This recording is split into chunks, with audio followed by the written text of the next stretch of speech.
Hi everyone, नमस्ते। Samsungले चाहिँ हालसालै आफ्नो लेटेस्ट Galaxy Buds 2 Pro र Watch 5 सिरिज चाहिँ नेपालमा लन्च गरेको छ। फोल्ड र फ्लिप 4 चाहिँ अहिले लन्च भएको छैन। अहिले भइरहेको यो $300 इम्पोर्ट ब्यानले गर्दा। तर Samsungले नयाँ एक्सेसरिज चाहिँ केही दिन अगाडि लन्च गरेको छ। यो Buds 2 Pro चाहिँ मैले चलाएको 1 हप्ताभन्दा बढी भइसक्यो र आजको यस भिडियोमा चाहिँ म Samsungको यो नयाँ इयरबड्सको क्वालिटी कस्तो छ भनेर डिस्कस गर्नेछु। सुरुमा प्राइसिङको कुरा गर्दा Galaxy Buds 2 Pro को प्राइस चाहिँ 28,000 रुपियाँ रहेको छ, which is quite good pricing by Samsung Nepal, किनभने यसको युएसमै $230 छ, so it's actually more affordable here. र यदि तपाईँ चाहिँ यो इयरबड्स किन्न चाहनुहुन्छ भने you can contact our affiliate partner Hukut store र सेरिसा मोबाइल हब। र if you are wondering about the Galaxy Watch 5 सिरिजको भिडियो कहिले आउँछ भनेर त्यो पनि म चाँडै नै ल्याउने छु, so stay tune for that. अहिलेलाई चाहिँ let's talk about the Galaxy Buds 2 Pro themselves। Apple प्रडक्ट्सको लागि एयरपड्स भए जस्तै स्यामसङ फोन्स चलाउनेहरूको लागि चाहिँ स्यामसङले यो Galaxy Buds बेच्ने गर्छ। स्यामसङको फोन्समा मात्र नभएर you can use the Galaxy Buds 2 Pro with other Android phones as well. तर यदि तपाईँ चाहिँ स्यामसङ मोबाइल युजर नै हुनुहुन्छ भने चाहिँ तपाईँले थप धेरै फिचर्सहरू पाउनुहुन्छ, जसको बारेमा चाहिँ म यो भिडियोको ड्यू कोर्समा तपाईँहरूलाई भन्नेछु। एनिवे, डिजाइनबाट कुरा सुरु गर्नु पर्दाखेरि चाहिँ यसपालि स्यामसङले डिजाइन र कम्फर्टको मामलामा राम्रो काम गरेको छ। पहिलाको Buds प्रोमा चाहिँ यस्तो ग्लसी फिनिस थियो भने यसपालि you get a matte finish, जुन चाहिँ मेरो विचारमा बढी प्रिमियम देखिन्छ। र राम्रो कुरा चाहिँ अलमोस्ट सबै टाइपको कानहरूमा यो इयरबड्स कम्फर्टेबली नै फिट हुन्छ। यहाँ हाम्रो अफिसमा पनि हामी सबैले ट्राई गर्दाखेरि every one was very impressed Buds 2 Pro को कम्फर्ट लेभल टेस्ट गर्दाखेरि। फिटमा पनि केही कम्प्लेन चाहिँ छैन। हामीले चाहिँ हेडब्याङ टेस्ट पनि गरेर हेऱ्यौँ अनि एज यु क्यान सी कानमा मजाले नै फिट हुन्छ यो इयरबड्स। Buds 2 Pro चाहिँ IPX7 रेटेड पनि हो, सो पानी पर्दा और एक्सर्साइज गर्दा पसिनाले बिग्रेला भनेर चाहिँ चिन्ता लिनु पर्दैन। यहाँ स्यामसङले कन्ट्रोल अप्सन्स पनि टन्नै दिएको छ। सिङ्गल ट्याप गरेपछि प्ले अथवा पज त भइहाल्यो। डबल र ट्रिपल ट्यापमा धेरै फङ्सन्सदेखि लिएर भल्युम अप र भल्युम डाउन चाहिँ सबै टच कन्ट्रोल्सबाट यहाँ गर्न मिल्छ। कनेक्टिभिटी वाइज Buds 2 Proले चाहिँ लेटेस्ट ब्लुटुथ 5.3 स्ट्यान्डर्ड सपोर्ट गर्छ र कनेक्टिभिटीको कुरामा चाहिँ मलाई कुनै पनि समस्या भएको पाइनँ मैले अहिलेसम्म पनि। र राम्रो कुरा चाहिँ तपाईँको इयरबड्सहरू हराएमा अथवा मिसप्लेस भएमा चाहिँ यु क्यान गेट एउटा approximate location to even without the case. अब यो फिचर चाहिँ स्यामसङ फोन्समा मात्रै चल्छ एक्सक्लुजिभली। अनि अर्को अटो स्विच भन्ने फिचर पनि छ, त्यो पनि स्यामसङ फोन्समा मात्रै लिमिटेड छ।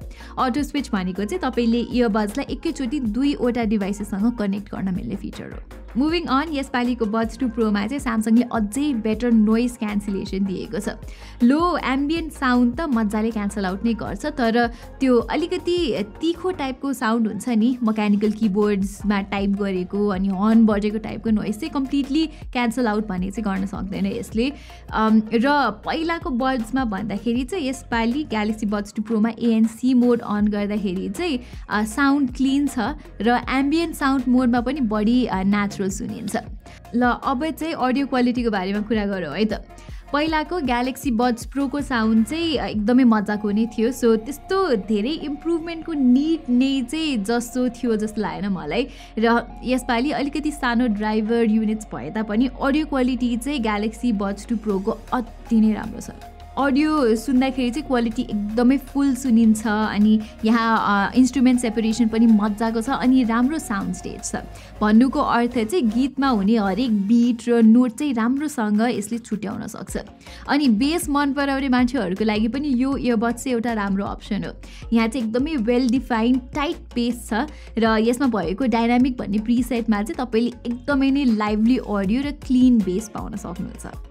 र अर्को राम्रो कुरा चाहिँ Galaxy Buds 2 Proले 24-बिट HiFi अडियो पनि सपोर्ट गर्छ, जसले चाहिँ नर्मल 16-बिट मात्र भएको इयरबड्स भन्दा बेटर डिटेल्स अनि बिट डेप्थ ल्याउन सक्छ। एनिवेज, यो इयरबड्सको माइक्रोफोन पनि डिसेन्ट नै छ। मैले कल गर्ने मान्छेहरूले चाहिँ कहिले पनि कम्प्लेन गरेको छैन साउन्डको बारेमा।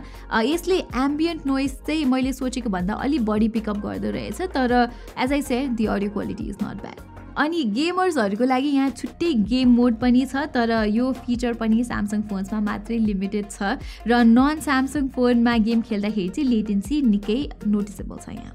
लास्टली ग्यालेक्सी बड्स 2 प्रोको ब्याट्री लाइफ चाहिँ एभरेज मात्रै छ। स्यामसङले भनेअनुसार चाहिँ यो इयरबड्सले 5 घन्टा ANC मोड अन गर्दा र 8 घन्टा ANC मोड अफ गर्दाखेरि इन्ड्योरेन्स दिन्छ, जुन चाहिँ लास्ट इयरको ग्यालेक्सी बड्स प्रो जस्तै नै हो। तर याद गर्नुपर्ने कुरा चाहिँ बड्स 2 प्रो लास्ट इयरको बड्स प्रो भन्दा 15% सानो छ साइजमा, र to get the same battery life is quite the engineering work. र तपाईँले जस्ट 5 मिनट मात्रै चार्ज गरेपछि 1 घन्टाको ब्याट्री लाइफ पाउनुहुन्छ, र केसले त एडिसनल 18 घन्टासम्मको ब्याकअप पनि दिन्छ। सो त्यस्तो एभरेज ब्याट्री लाइफ छ भनेर कम्प्लेन चाहिँ गर्दिनँ म। सो विथ दिस हामी चाहिँ यो भिडियोको अन्त्यमा आइसकेका छौँ, र यदि तपाईँ चाहिँ स्यामसङ फोन चलाउनुहुन्छ भने स्पेसली स्यामसङको फ्ल्यागसिप अथवा हाई एन्ड ए सिरिज, अनि if you looking for one of the best audio experiences on a TWS, स्यामसङको यो Galaxy Buds 2 Pro is without a doubt the best option. र यदि तपाईँ चाहिँ एन्ड्रोइड फोन चलाउनुहुन्छ भने पनि Buds 2 Pro is still a good option, किनभने नेपाली मार्केटमा पिक्सेल बड्स प्रो अनि सोनीको XM4 जस्तो इयरबड्सहरू अभाइलेबल छैन अफिसियली, र ग्यालेक्सी बड्स 2 प्रोको प्राइस पनि एकदमै कम्पेटिटिभ छ। तर फेरि एउटा इयरबड्सलाई 28,000 रुपियाँ हाल्नु भनेको चाहिँ अनेस्टली धेरै नै पैसा हो, र अभियसली हामी धेरैलाई Buds 2 Pro out of budget हुनसक्छ।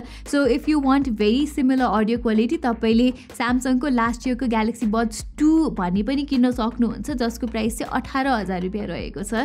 र यदि तपाईँको बजेट चाहिँ 10,000 मुनि छ भने हामीले 2वटा आर्टिकल पनि लेखेको छौँ, बेस्ट TWS अन्डर 10,000 रुपिस र 5,000 रुपिस भनेर। त्यो चाहिँ म डिस्क्रिप्सनमा राखिदिनेछु, त्यो चेक गरेर you will be able to find the best TWS that suits your music taste.